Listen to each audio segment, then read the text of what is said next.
Hey guys, it's Sabby Sabs, and I have a special guest with me today. His name is Jonathan Allen, and he is the co-founder and director of philanthropy for the Leadership Brainery, and he ran for Boston City Council. Welcome, Jonathan. Thank you so much, Sabrina, and everybody else that's watching. Thank you so much for inviting me to be a part of this dialogue, for us to dive in and continue to get to know each other as well. Awesome. So, Jonathan, before we get started talking about entrepreneurship, can you tell everyone a little bit about your background? I can. I'm gonna say it as condensed as I possibly can. I like to start by telling people I'm originally from the South. I was born in Texas and moved to Louisiana when I was in high school with my father and my brother. And I grew up as a childhood preacher. At 11 years old, I started preaching. I was licensed at 14 and ordained at 20. And so I have a background that's enriched in my faith community, as well as in civic engagement. I was in earlier, went to Grambling State University for undergrad. And so that's where I did my undergraduate studies, which is a historically Black college and university in North Louisiana. Was really involved as a student leader there. I was student body president at Grambling. And so early on, I've been always engaged in my communities, trying to figure out how do we come up with solutions to our most pressing problems? How do we mobilize us across our differences? And how do we stay uplifted and inspired to keep going when the going gets tough? So that's kind of the DNA of my fabric. I did my theological studies at Southern Methodist University in Dallas before getting my JD at BU School of Law. And so between business and theology and faith and law and politics, just a weaving of all of them. All right. So, Jonathan, I have to ask, so you went to Grambling State. What was it like coming from a historically Black college and then going to Boston University? Very different, very different. Grambling, again, it's an HBCU. So most of the students at Grambling were Black, and then to go to BU and that be the flip opposite is a jarring experience, a really grounding experience for me too. And even as I take time to reflect on it, as you asked the question, it's one that is unfortunate because people should not have kind of these experiences in life where they get stuck on one end or the other. So many people don't get the opportunity to go from an HBCU to a PWI or PWI to an HBCU. And so it's so unfortunate. There are many people who lack kind of this exposure to the diversity of this world in particular.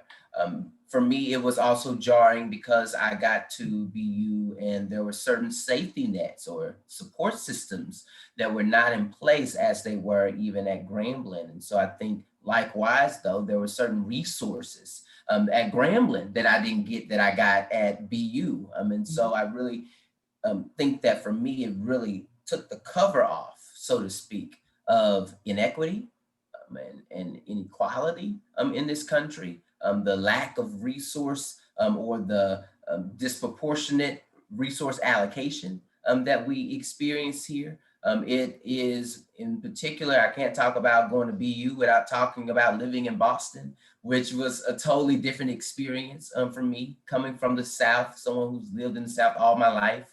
Though I've had the opportunity and privilege to travel different places, I still was not necessarily anticipating Boston to be what Boston was, which is a very tribal, so to speak, kind of community. It is it's a tough cookie to crack. Some would say, or egg to crack at times, and particularly if you think about tapping into resources, tapping into the professional scene, tapping into political power. It is a very, very different place to do that. And I mean, and we're talking, I'm sure, at some point about what influenced me to run for office, but definitely it was some of those experiences of feeling like an outsider. that really forced me to try and take claim of my voice and take claim of my presence here in a community where I didn't always feel embraced and appreciated. Yeah, no, I definitely understand. I do feel like out of all the places I've lived, I felt like Boston has been the toughest. I think that coming here as a transplant, it takes a couple of years. Like, wouldn't you say like a couple of years before you Yeah. really, start to find like your networks and your place and trying to figure out like where you fit here? Yeah, I would definitely agree. It takes a few years, if not more than a few, to really get cemented in. Because I think what's interesting about Boston, it is also what we would call the education mecca. And there are many people who come to Boston by way of their academic pursuits. And that's very special to Boston because we have some of the most prestigious and well-resourced academic institutions than hardly anywhere else in the country or the world for that matter, right here in our own backyard. And with that draws a diverse and extraordinary pool of individuals from all over the world to study and live and learn here, and then try and tap into opportunity here, which, we often talk about the need to retain talent, diverse talent in Boston, and how that can be very challenging at times. And it's for some of those factors, notwithstanding the weather, which can contribute up to one's experience here as well. But there's plenteous opportunity in Boston, and I think we have much work to continue doing to making sure that opportunity is accessible to people who, regardless if they've been here a long time or not, who come from diverse backgrounds and experiences. Agreed. So you co-founded the Leadership Brainery. Can you tell everyone, like, why did you decide to become an entrepreneur? And can you tell them what Leadership Brainery is about? Yes, I think that in part, our experience with Leadership Braineries began way back when we were at Grambling after my time as SGA president. Derek, my co-founder and partner, was also at Grambling and leading our student relations. We started getting calls from student leaders around the country asking us, how are we getting so much done on our campuses? How are we working so well within our teams and working so well with the administration? And so we started providing trainings, leadership development to student organizations at various colleges and universities on how to get things done and how to leverage and work well in teams and how to politic and navigate the infrastructure of academia. And if you are dealing with a state school, then you're also factoring in kind of the local politics of that state as well as it relates to how that university is ran and what resources that university has, as it was with Grambling. And so we had that experience before we went on to going to our respective graduate schools. And I went on off to BU and was one of 4 Black men out of nearly 250 students who entered my cohort that year in 2016. And Derek had similar experiences in his graduate program. And that is what really caused us to start asking the question, wait, why are there not more diverse and first generation folk in these competitive postgraduate programs? We asked the question to admissions, and admissions officers from different programs began to say, well, we can't find enough qualified diverse applicants. And we said, well, wait, that's crazy. Because first of all, we've had the opportunity to come from diverse backgrounds. We've worked with and consulted numerous student organizations filled with diverse student leaders.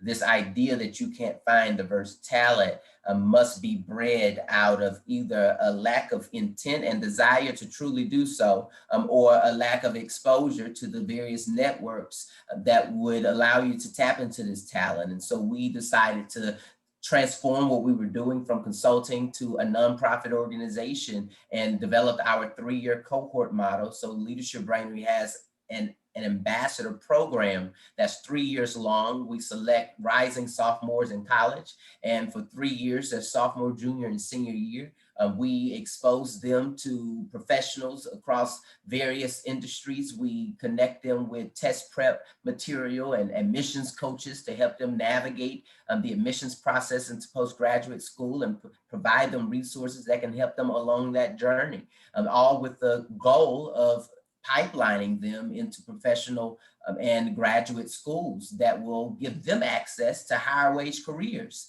and giving them a network that would also support them along the way. We also have an online platform called LB Connect that centers academic recruiters and students and employers, and gives kind of this opportunity for us to synergize our community in an online capacity, certainly as COVID-19 has pushed us to do so. I love entrepreneurship because of the creativity that we are able to pour into our work, the ingenuity and the innovation that we're able to bring to it. It's not easy, it's challenging for sure, to start something from scratch and then have to kind of discipline yourself to adhere to benchmarks and to not give up when the going gets tough, because the going does get tough and you have to continue to hang in there. And so those are some of the challenges of being an entrepreneur, but certainly to have the opportunity to create something and see it come to life and see a community mobilize around it because they care about what you care about is absolutely inspiring, encouraging, motivating, and life-changing, I'll say. Agreed. The leadership piece is really important to me, particularly because one of the things that I saw over the years is students were graduating from college and they're interviewing and applying for jobs, and they can meet every check mark in the job like requirement, but they're missing the leadership skills. They're missing that piece, and that can cause them not to get the job. Yeah, and that's so important. And so many students are, kind of caught between what they would call a rock and a hard place, trying to figure out what do I put my time and energy into while I'm in college. Do I stay focused on the studies or do I get involved in extracurriculars? And I know that a lot of times that can be a tough decision to make, depending on your competencies, depending on your skills, depending on what skill sets you come in to college with in the first place. I like to share sometimes how my father didn't have the necessary support systems to prepare him around reading, and he went to adult literacy classes even after grade school. So even when he was an adult, had children, he still had difficulty reading because he didn't have those support systems. I'm proud of him today for sure for now being able to read much better and have dedicated himself to bettering himself. But that circumstance is not unlike so many young people in our country who come into these academic spaces with challenges, and oftentimes challenges that are not because of their own fault, but because they also had K through 12 differing resources that were not always adequate. And that certainly was the case. That really reminds me why it's so important that we continue to invest in the leadership capacity of our young people, that no matter what challenges they may have, they can tap into resources, be resourceful, that can help make them better, that can help enrich them significantly. And that's why leadership, no matter what your GPA is, no matter what the test score is that you get, that leadership capacity can help take you to places that you've never seen before, never heard before, never even thought of before, because it is something that I think is most rare. Most people would not classify themselves as leaders. And so for us to spend time investing in our leadership capacity, I think can do leaps and bounds for us. And yes, we'll always kind of run up against these systemic qualifications and criteria, such as GPAs and test scores and so forth. But as you say, Sabrina, that leadership capacity can do something for you that really helps show who you really are, despite those what we would call objective standards. Agreed. So in the very beginning, when you were starting, when you decided, all right, I'm going to do this, and you're starting Leadership Brainery, what were some of the challenges that you faced in the beginning? some of the challenges we faced. One, we don't come from wealthy backgrounds, so we didn't have a safety net. We didn't have financial safety nets and resources to really ensure that we could just start the business and take off. There's so many people that we realize who do who do have those kind of advantages that they're able to just their mother, father, family has $100,000 that they can just easily give to them, and they just start off and everything's great. We didn't have that, so that was a challenge. We did have um, resources like mentors and our professors that we were able to leverage into their networks. We had at BU, for example, the Build Lab, which is the innovation center at BU, which was a huge resource for us. We gave us the opportunity to test our idea and do pitch competitions, which allowed us to really evaluate what our model was and what we really were saying our mission was, and get feedback from professionals. And that was a huge resource for us.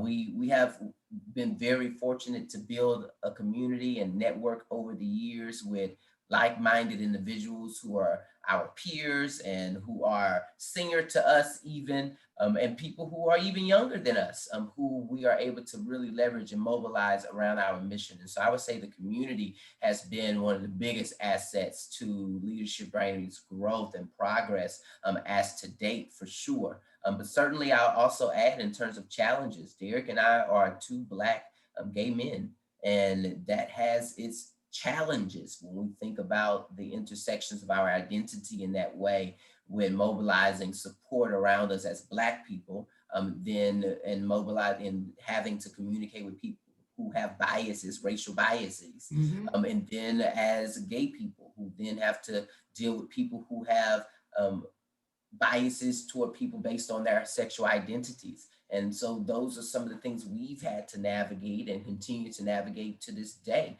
as we build Leadership Brainery. But we won't take our hand off the plow, and we won't give up, and we'll keep going, which is really important. And it's the kind of tenacity that we instill and resiliency that we try to continue to instill in our young people that engage with Leadership Brainery and the many professionals as well. Yeah, I know, like, one of the things you mentioned was, you had mentors. I think it's really important that you mentioned that you utilize the resources that you had around you at BU. I think that's very important because oftentimes I hear people say, oh, I want to start a business. I would love to start a business, but they go outside. They look Mhm. externally instead of looking internally first. So I think it's great that you said So that to important. people, to always start on the inside first with what Yeah. you have, like who you connected with already. Because oftentimes you have what you need. So often, we go everywhere else looking for it everywhere else. But the reality is, everybody, what you need, it starts with you. It starts right there with the people, the community, the relationships that you've been building since you were born.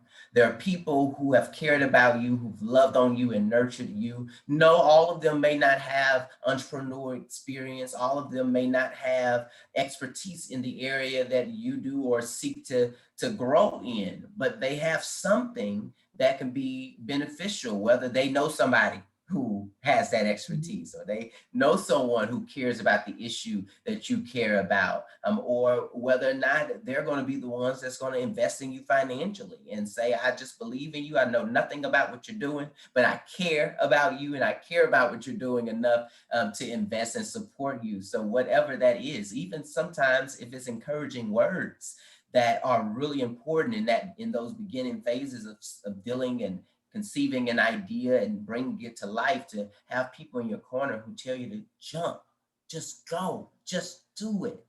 Is so important. So many people are living on dreams. They're living on one day I will, and one day I'm going to get to doing this. And then you turn 50-year old and you're still one day.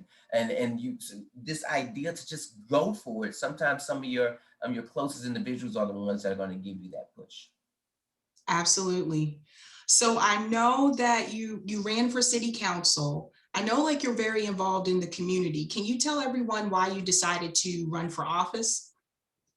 Yes. So for me, as I was saying a little earlier, Boston has been good to me, and it really has. I've learned so much since I've been here. I was one of those people who got here, and I was in law school when I first got here, and I didn't restrict myself to the law tower. That's what we call the law school at BU. I didn't restrict myself to the law tower. I was someone that got very active in different professional networks, and I tried to meet different people in different spaces, not just in the legal space, but in different spaces. And if I had more time, I would get even more involved in so many other things, but there's only so much we can do with our human capacities. And we definitely should prioritize taking care of ourselves. But for me, I noticed that in my community, I live in Austin and Brighton. I live in Brighton in particular, in the Oak Square area. Austin Brighton is home to one of the most diverse communities, particularly by way of age. We have some of the most young people that live in our district, and that's because we have many of our colleges and universities that are just neighboring and bordering the area, from BU and BC and Harvard, and many of the students that attend so many other colleges and universities in Boston who live over there because it's where all the students live, and rent may be sometimes cheaper, but I argue against that because obviously we have a very, I think, high rent price point in Austin Brighton, which is one of the issues that, I discussed in my campaign. I ran for office because I believe that people who lack resources and opportunities typically lack information. And that it's important for us to figure out more innovative ways to our solutions by way of giving people greater access to information. Information and justice is what it's called. And I understood that in Austin Brighton, with there being so many young people in our district, the fact that we never have had a person of color represent Austin Brighton, neither have we had anybody that's in my age group or younger represent our district, given that we have so many young people that live in the district. I thought that was a shame. And given the real, I think, closed nature of Boston politics, I thought that it was important that I take a risk to make sure that a voice was heard and represented in the race that I knew wasn't going to be represented. And so that's why I ran. I ran to raise awareness. I ran to center the voices of people who come from diverse and first generation backgrounds, people whose families haven't gone to college, people who don't come from wealth, people who struggle with their identities in many different ways. I ran to represent the folk in Fidela's way, who often get left out of the politics, who told me that they hardly ever have politicians come and knock on their doors when they're running for office. And that's because clearly the infrastructure has accepted that those people don't count and their votes don't matter. So I ran to raise awareness around those things. I ran so that they understood who their city council, what the city council was in the first place. There were too many people that I met who didn't even know what the city council was. So I ran to raise awareness around that. We created community cards that had on them information about what is the city council. We broke it down for them. We had information about resources they can access within our local community, from library resources to local community centers, and even went and created relationships with different businesses and brokered discounts that we then offered to the community free of charge via the community card. So in large part, my campaign around being better together was an information campaign. It was an awareness campaign, and it brought more people into the ballot box. We were able to help expand the electorate through the campaign, and if not just my campaign, but so many other people who ran in that race. That was one of the most engaged elections that we've had in Austin Brighton in a long time. The most people who had ran, about 7 of us, ran that year, which was extraordinary. And so I'm very proud to have been a part. Yeah, no, that's awesome. Like I'm very excited that there's more young people getting involved in running for office. Yes. Love It's so seeing that. I crucial. love to get the youth out. We have to, because young people need to know that your voice matter. You need to know that it's so important, and that without your voice, we have less equitable laws being created. And with your voice, they become more equitable, they become more innovative and creative. And that's how we come up with the most best solutions to our most pressing problems: innovation, creativity, unity, and diversity. And so I think that young people, we really have to stop waiting our quote unquote turn in time and know that it's now, and know that you're already brilliant, know that you already bring so many incredible and important experiences to the table. And when that is collaborated with intergenerational leadership, people from other generations as well, what we can do together is boundless, unbridled.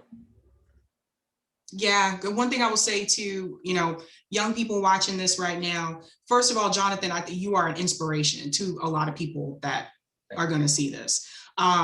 But one thing I will say to young people watching this now is to go off of like what Jonathan said. A lot of times, like, we'll have an idea and it'll be a great idea, but we kind of like sit back or lean back and say, oh, it'll be great if someone did this, or if someone did this one day. And sometimes that someone, it might be you. It's you. It is you. It is likely you, for sure. Because even if I tell people, I'm learning now more and more, there are people who are entrepreneurs. I mean, who literally come up with an idea and they pass that idea off to somebody else. They get it started, they build the infrastructure around it, and a whole nother team begins to take it and run with it. Then you have the people who come up with the idea, and they're the ones that's going to stay there all 50 years until they die to see it all the way through. You just got to know which one are you.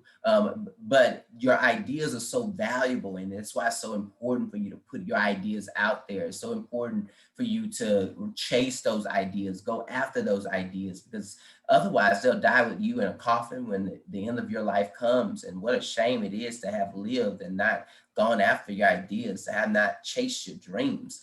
Go for it. You won't succeed at every idea. And what I mean by succeed, because I do believe success is relative, your all of your ideas won't manifest in the way that you may have wished that they did.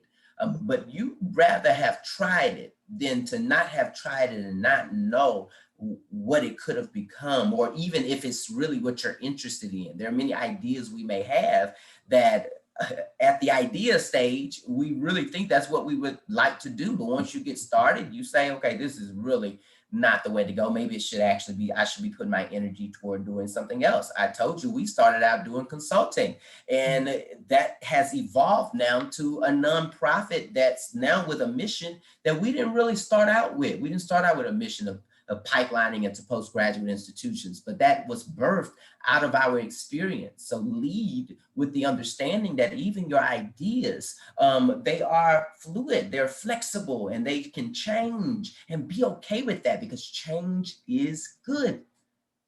Indeed. So, Jonathan, I have one more question for you. All right. So, for anyone that's going to see this and they're thinking about starting their own business, what advice would you give to them? I think that you should, one, believe in yourself. You should believe in yourself and not allow the bureaucracy and the challenges to start a business get in your way. But you should also research and understand the landscape that you're getting into, so that you can be strategic with how you set your benchmarks, with how you determine where you want to be at what time. Take your time with that, building your business plan. So writing is really important to building a business. And that's something that all of us don't like to do. But you do have to take the time to research and write. But I also say build a team around you. No one can do this stuff alone. And so it's important that you get some good people in your corner, people who align with your values and who believe in your mission, people who add value, people who have skill sets that you don't have. You need people that are better than you in other areas to be a part of your team. But I also say that you have to get in there and you have to do it. The other day, someone was telling me that they didn't think that planning always was helpful, because sometimes people's plans get in their way of getting started and getting going. and really encouraged us to continue to get in there and learn and know that sometimes the best lessons that you learn are by trying. And so I would encourage you at the end of the day to not let fear hold you back. And so with some of the advice that I just shared, use that. But by all means, do try. So many people, as I mentioned, they die without ever trying to start their businesses, and know that you can do it. And I'm also tell you, pay really close to the IRS and many of the structures that are in place, because when you start a business, you are now starting something that is regulated by the government.